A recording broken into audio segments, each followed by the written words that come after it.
So here are some things to keep in mind. And again, this is not rocket science.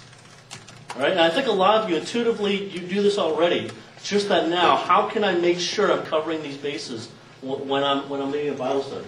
Okay? And so today we're not talking about like specifics in terms of, how do you stand, how do you talk, how do you make people move around, all this kind of stuff. We're not talking about that stuff.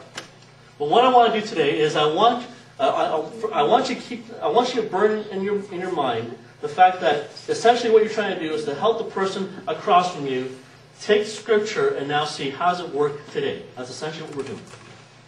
Okay, and so when we give you the Bible study later, well, at least the first half of it, we'll get the second half next week. But when we give you the first one today, don't look at it and say, you got to follow everything exactly. That's not the point of it. It's meant to be almost like Play-Doh, right? You take it and you mold it and you change it. You use some of it, you don't use some of it, you cut some out, you add some stuff to it. Right? All of this idea in mind. How can I help this person understand this passage today? That's essentially what it is all about. So a few things to keep in mind.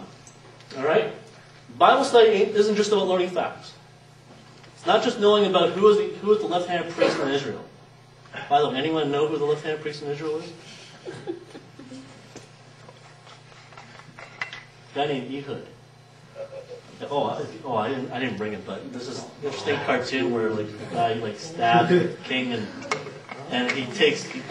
The reason why we know this is because it says that in Scripture it says in Judges, I think it's chapter 3, it says that.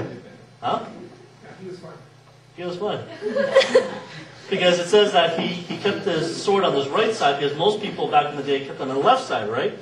But when he came into the palace to the other king, right, looked at his left side, saw no sword, so they thought, okay, he's not armed. But really, he had on this side. They didn't think he might be left-handed, right? And so he goes in, takes the thing, plunges into the guy, and it goes right in and stays in and sucks it through because the guy's so fat. Anyway, I digress. But anyway, here's the thing, right? Bible study isn't just about trying to know stuff in the Bible, right? It's not trying to remember, how many disciples were there. By the way, how many were there? Good, you know something. Good. Thank you. Right? It's not just about that stuff. It's more than just trying to remember, where was Elijah and all the prophets of Baal when they had a little contest. Oh, someone's been through this Bible quiz stuff, right? It's more than that. It's now taking those facts and taking what's happening in that context and saying, okay, that whole thing that Elijah did on Mount Carmel, how is that applicable to me today? That's what this whole thing is about. What I like to do is, for me, whenever I read a passage, a lot of times I try to put, I'm a very visual kind of person, right? And so, nowadays on DVDs, whenever you get a DVD, most of the time they have this kind of behind the scenes thing. And they talk to direct, the best ones are when you see from Pixar, right? They show you the storyboards and what they were trying to map out, and they show you, here's the original concept, and here's how it played out, and here's what we're trying to get at. They're trying to tell a story. Have you ever seen a person present something by storyboard? It's kind of funny because you're basically watching someone give you the entire movie in 90 minutes, but they're acting the entire thing out through all these little pictures, all these clips.